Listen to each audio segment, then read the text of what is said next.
Development mister Jatin Rawal, professor Prajapati Saheb તેમજ મને લાગે છે આંબલી બોપલ ગુમા અને આ જ વિસ્તારના બધા સ્ટુડન્ટની અંદર 3 વર્ષથી માંડીને 80-90 વર્ષ સુધીના જે કોઈ અભ્યાસ કરવા જાય એ બધા જ સ્ટુડન્ટ કહેવાય. બરાબર ને? સાચી વાત ને? હજી હું પણ સ્ટુડન્ટ તરીકે આવી શકું, આપના ફાધર મધર્સ પણ સ્ટુડન્ટ તરીકે આવી શકે અને કોકવાર જતીન સર પણ સ્ટુડન્ટ તરીકે આવી શકે. બરાબર?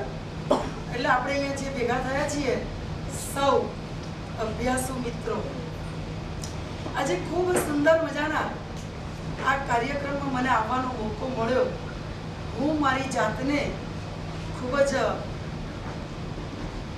ગ્રેટફુલ સમજું છું કે મને આવા કાર્યક્રમમાં આવવાનો મોકો મળ્યો.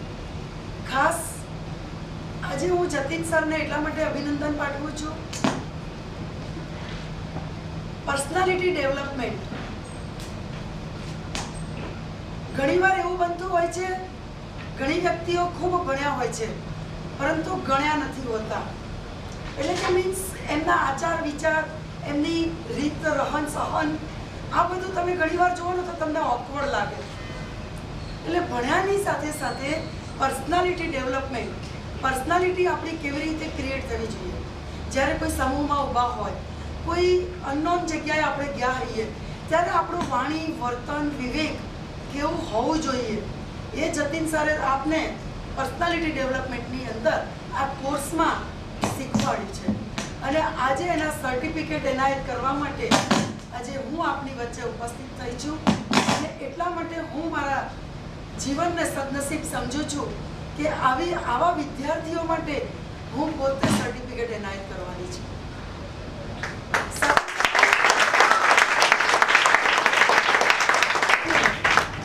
એટલા માટે અભિનંદન પાઠવવા પડે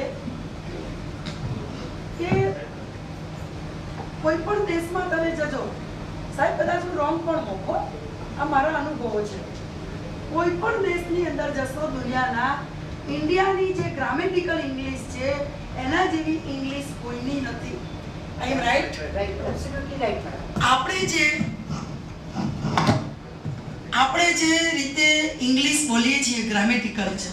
એક બીજા દેશોમાં અમે ફરીએ છીએ પરંતુ એમાં કોઈ ગ્રામેટિકલ ઇંગ્લિશ જેવું હોતું નથી. બીજું સાથે સાથે ઇંગ્લિશનો એક એ ફાયદો છે કે આપણે ગુજરાતીમાં કાકા, મામા, માસા, ફોઈ, ફુવા આ બધાના રસોઈ દીર્ઘઈને આ બધું લાગે એટલે આપણે એને એ રીતે બોલવું પડે. જ્યારે ઇંગ્લિશમાં તો અંકલ, આંટી, કેટલી ઇઝી ઇંગ્લિશ છે. એટલે હું માનું છું કે આપણી ગુજરાતી ભાષા કદાચ વધારે અઘરી હશે પરંતુ ઇંગ્લિશ શીખવી ખૂબ જ સહેલી છે. પણ હું નથી શીખી. હું ગ્રેજ્યુએટ થઈ છું પણ વિથ ઇંગ્લિશ નહીં, વિથ ગુજરાતી. એટલે મારું ઇંગ્લિશ પણ કાચું જ છે. મને જતીન સરે કહ્યું હતું કે બેન મારા ઇંગ્લિશના ક્લાસીસ ચાલે છે, સ્પોકન ઇંગ્લિશ, આપ આવો ને પર્સનાલિટી ડેવલપમેન્ટ માટે. મેં કીધું સર આવવું તો છે પણ મને પણ શરમ આવે. મેં ખરેખર આવું જતીન સરને પૂછો, જતીનભાઈ કહ્યું હતું કે નહીં? મેં બહુ રિયલ વાત કરીશ. હું કોઈ લેક્ચરબાજી આપવા નથી આવી કારણ કે હું એક સ્ટુડન્ટ છું અને આપ પણ એક સ્ટુડન્ટ છો. એટલે એ વખતે મેં એમને એમ કહ્યું કે હું મેયર તરીકેથી ઉતરી જઈશ ને પછી હું ઇંગ્લિશ શીખવા માટે તમારી પાસે આવીશ. થોડું ઘણું આવડે છે પરંતુ જે ગ્રામેટિકલ અને પરફેક્શન વાળું ઇંગ્લિશ જે જોઈએ કે આપણે ફોરેન જઈએ કે કોઈ પણ જગ્યાએ ગયા હોઈએ, જ્યારે આજે કેટલું ફ્લુઅન્ટલી પ્રજાપતિ સાહેબે કીધું એવું આપણને ના આવડે. પણ આપણે કંઈમાં સંકોચ નથી અનુભવતા. આપણે કંઈક બીજા વિષયમાં પારંગત છીએ. સાહેબ ઇંગ્લિશમાં પારંગત છે, મારા જેવી કોઈ વ્યક્તિ બીજા કોઈ વિષયમાં પારંગત હોય. એટલે એવું નહીં સમજવાનું કે મને આ નથી આવડતું એટલે મારામાં કંઈ ઉણપ છે. ઉણપ કોઈનામાં હોતી નથી અને કોઈ પણ વ્યક્તિ સર્વગુણ સંપન્ન હોતી નથી. કોકને કંઈ ન આવડે તો કોઈને બીજાને કંઈ ન આવડતું હોય. મને જે આવડતું હોય કદાચ જતીન સરને ન પણ આવડતું હોય. એટલે આપણે ક્યાંય પણ જઈએ તો આપણામાં જે કંઈ છે એને ફૂલફિલ રીતે એને પ્રદર્શિત કરવું એ આપણી એક આવડત હોવી જોઈએ. આજે જતીન સરે જે પર્સનાલિટી ડેવલપમેન્ટ માટેનો આપણા માટે જે કોર્સ કર્યો ખૂબ જ અભિનંદનીય છે. આ તબક્કે હું એટલું જરૂરથી કહીશ કે આમાં ઘણા થોડાક મોટી ઉંમરના છે, મારાથી તો બધા નાના જ છે, જતીન સર પણ નાના હશે, બધા નાના છે, એટલે હું કંઈ પણ શિખામણ આપી શકું અને કંઈ પણ વાત કરી શકું તો તમે બધા એક્સેપ્ટ કરવાના જ છો. પરંતુ એક હું કોઈ ખોટી વાત નહીં કરું, રિયલ વાત જ કરીશ. એક આપણે ઘરમાં આમાં એક બેન ગૃહસ્થી છે, ઘણા બધા ભાઈઓ પણ મેરિડ છે, એટલે વાત કરું છું એ બાળકોને પણ શીખવા મળશે કે 1 વર્ષની ચિંતા કરવી હોય એટલે કે આપણે આખા વર્ષ દરમિયાન ઘણા બધા પ્રસંગો આપણા ઘરમાં આવતા હોય અને દર મહિને વસ્તુઓ લેવા જવાની કોઈને પરવડે નહીં, એટલે આપણે સિઝનમાં દરેક વસ્તુ ભરીએ છીએ કે મારે સમગ્ર વર્ષ દરમિયાન કોઈ પણ બાબતની ચિંતા રહે નહીં. પીપળામાંથી ગમે તેમ કાઢીએ તો પણ સંપૂર્ણ વર્ષ આપણું સારી રીતે જાય. એટલે 1 વર્ષની ચિંતા કરવી હોય તો માનવી ઘરમાં અનાજ ભરે છે. 10 વર્ષની ચિંતા કરવી હોય તો માનવી વૃક્ષ ઉગાડે છે, કારણ કે વૃક્ષ આપણને ઘણું બધું આપે છે. તડકો, છાંયડો, પવન, ફળ, ફૂલ, પ્રાણવાયુ, ઘણી બધી ચીજ વસ્તુઓ આપે છે કે જે મને ખબર પણ નહીં હોય, પરંતુ મને એટલી ખબર છે કે વૃક્ષ આપણને ઘણું બધું આપે છે. માટે માનવી 10 વર્ષની ચિંતા કરે ત્યારે વૃક્ષ વાવે છે. પરંતુ આજે હું જતીનભાઈને એટલા માટે અભિનંદન આપું છું કે જ્યારે 100 વર્ષની ચિંતા કરવી હોય ત્યારે માનવી વાવે છે. માનવીને કેવી રીતે વવાય એ કામ જતીનભાઈએ કર્યું છે, કારણ કે આપ સૌને જે પર્સનાલિટી ડેવલપમેન્ટ, જે તમારામાં પર્સનાલિટી ક્રિએટ કરી છે એ કામ જતીનભાઈએ કર્યું છે. અને 100 વર્ષ સુધીનું જે વાવેતર કરવાનું હોય આપણા જીવનમાં એ વાવેતર આજે જતીનભાઈએ કર્યું છે અને એટલા માટે જ જતીનભાઈ અભિનંદનને પાત્ર છે. બીજી એક વાત કરું, દેશ અને દુનિયા આજે ભારત ઉપર મીટ માંડીને બેઠી છે અને એમાંય ખાસ કરીને આ 65 લાખની વસ્તી જે છે ને અમદાવાદ શહેરની, એ અમદાવાદ શહેર ઉપર કેમ અમદાવાદ શહેર ઉપર એવું અમદાવાદમાં શું છે? પરંતુ અમદાવાદ એવી એક સિટી છે કે જે ડેવલપિંગ ના માર્ગ ઉપર કૂદકે ને ભૂસકે આગળ વધી રહ્યું છે. આજે લિવેબલ અને લવેબલ સિટી તરીકે આ અમદાવાદ શહેર દુનિયાની અંદર 7મું સ્થળ બન્યું છે. એટલે દેશ અને દુનિયા આજે 21મી સદી, લોકો બહાર તમે જશો તો કોઈ કહેશે 21મી સદી એ ભારત દેશની સદી છે, 21મી સદી એ જ્ઞાનની સદી છે અને 21મી સદી એ ભારત માટે સમૃદ્ધિની સદી છે. સાહેબ, આઈ એમ રાઈટ? પરંતુ આપણે જ્યારે 21મી સદીમાં પગરવ માંડ્યા છે ત્યારે એમને તો કઈ 21મી સદીમાં જવાતું નથી. એના માટે અથાગ પ્રયત્નો કરવા પડતા હોય છે. સમૃદ્ધિની સદીની અંદર આપણે પ્રવેશ કર્યો છે ત્યારે સમૃદ્ધિની સીડી ચડવા માટે જ્ઞાનની સીડી ચડવી પડે છે. અને એમાં જતીનભાઈ જેવા અનેક વ્યક્તિઓ આવું જ્ઞાન પીરસતા આવા દરેક નાના મોટા વિદ્યાર્થીઓને તૈયાર કરીને આ 21મી સદીમાં મોકલી રહ્યા છે. અને ત્યારે જ દેશ અને દુનિયા કહે છે કે 21મી સદી એ જ્ઞાનની સદી છે, 21મી સદી એ ભારતની સદી છે અને ભારત દેશ એ વિશ્વગુરુ બનવા માટે જઈ રહ્યો છે અને એના આપણે સૌ સાક્ષી છીએ. અને એ 21મી સદીમાં પ્રયાણ આપણે સૌ કરી ચૂક્યા છીએ. ત્યારે આપ સૌ જ્યારે આ પર્સનાલિટી ડેવલપમેન્ટના માધ્યમથી 21મી સદીમાં પ્રવેશ્યા છો ત્યારે આપનામાંથી લોકો ઘણું શીખવાના છે. લોકોની નજર આપણા ઉપર છે. કેમ કે આવતીકાલનું ભવિષ્ય આ બાળકો છે. નરેન્દ્રભાઈ ખાસ કરીને યુવાનો ઉપર અને બાળકો ઉપર વધુ ભાર મૂકી રહ્યા છે. કેમ? એટલા માટે કે ભારત દેશ એ ઋષિ ને કૃષિનો દેશ છે. આ ભારત દેશ યોગ ગુરુ છે. આજે બતાવ્યું અને વિશ્વને કીધું કે 21મી જૂન એ યોગ દિન તરીકે વિશ્વની અંદર ઉજવાશે. કેમ? આ આપણી ધરોહર છે, આ બીજા દેશની ધરોહર નથી. યોગ સાધના આ આપણી ધરોહર છે.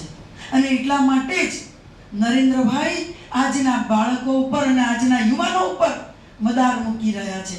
કારણ કે આજનો આ બાળક અને આજનો આ યુવાન એ આવતીકાલનો નાગરિક છે ભારત દેશનો.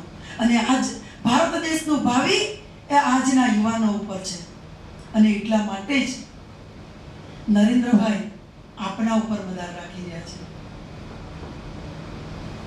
એક પરિવાર હતો, સંયુક્ત કુટુંબ. એની અંદર દાદા દાદી દરેકના ઘરે હશે. કદાચ કોઈને સૌભાગ્ય પ્રાપ્ત નહીં થયું હોય કે વિભક્ત કુટુંબમાં રહેતા હશે, એને એના દાદા દાદીનો અનુભવ નહીં થયો હોય, પરંતુ એક સંયુક્ત કુટુંબ હતું. અને એની અંદર દાદા દાદી, કાકા કાકી, બાપુજી, મોટા બા, મમ્મી પપ્પા સાથે, ભાઈ બહેન સાથે પરિવાર રહેતો હતો. એક દિવસ દાદાની ઘડિયાળ ક્યાંક ખોવાઈ ગઈ ઘરમાં.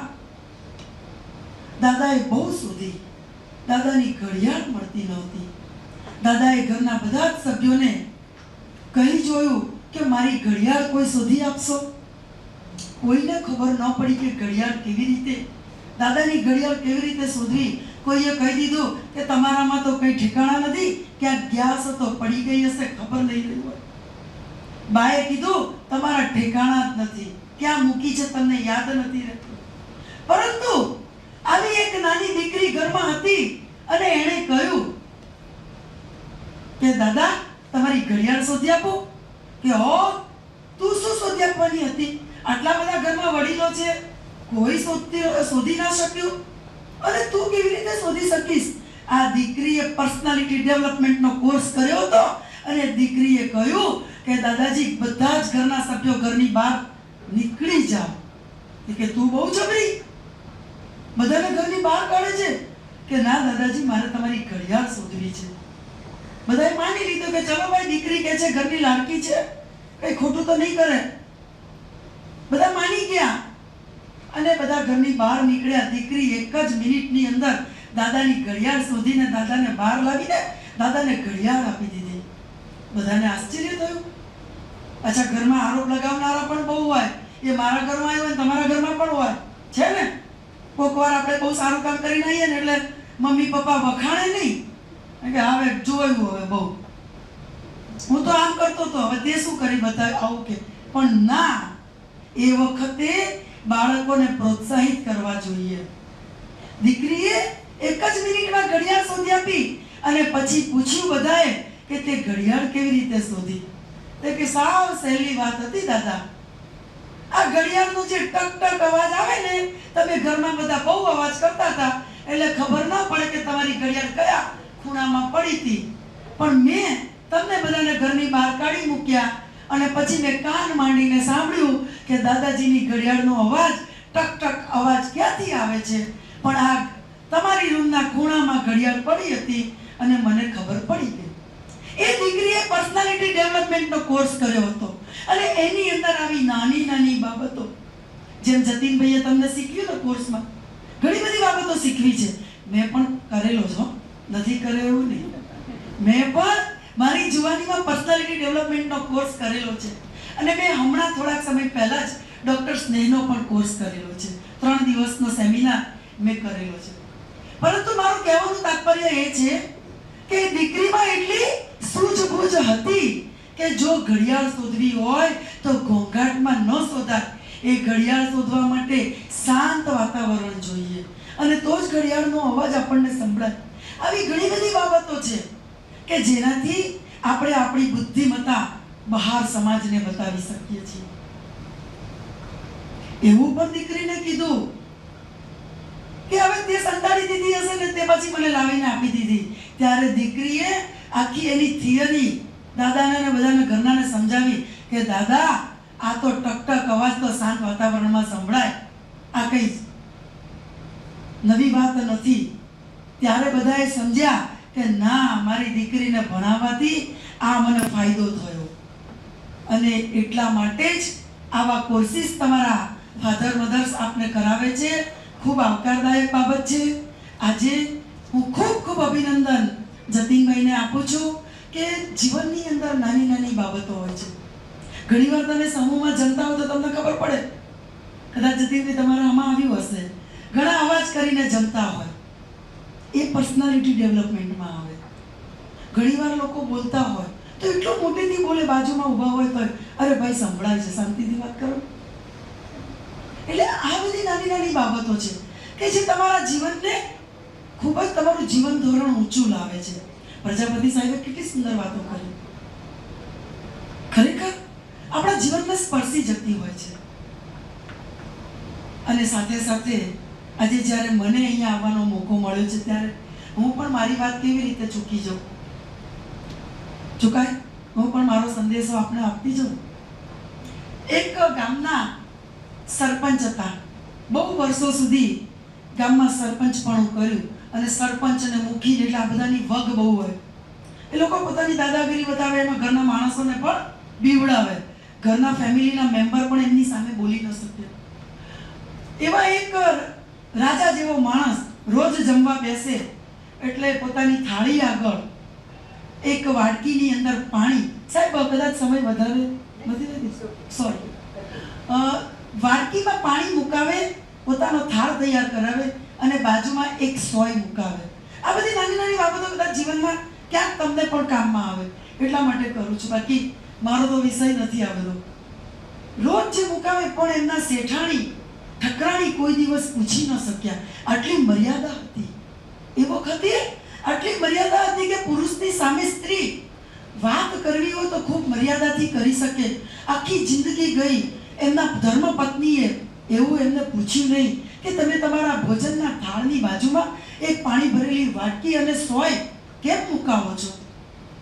ઢળતી ઉંમરે, એટલે કે ઉંમર થઈ ગઈ હતી, 60-70 વર્ષની ઉંમરે પહોંચેલા, એટલે પછી સાહેબે શેઠે કીધું કે ગાંડી તને એટલી ખબર ન પડી કે તમે મને કીધું છે ક્યાં ખબર પડે કે આ શું કરવાનું. કે હું એટલા માટે મુકાવતો હતો કે હું આ ગામનો સરપંચ છું અને હું અનાજ બગાડું તો મારા ગામની પ્રજા શું શીખે.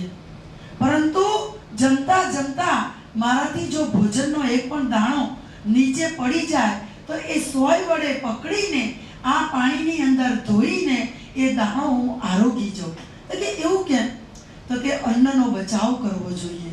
અને આ તબક્કે મને એક વાત એટલા માટે યાદ આવે છે કે આપણે વીજળી બચાવીશું, પાણી બચાવીશું, અન્ન બચાવીશું, બેટી બચાવીશું, બેટીને વધાવીશું, બેટીને ભણાવીશું, તો મને લાગે છે આ ભારત દેશ 21મી સદીમાં સાચા અર્થમાં પ્રવેશ કરી ચૂક્યું છે.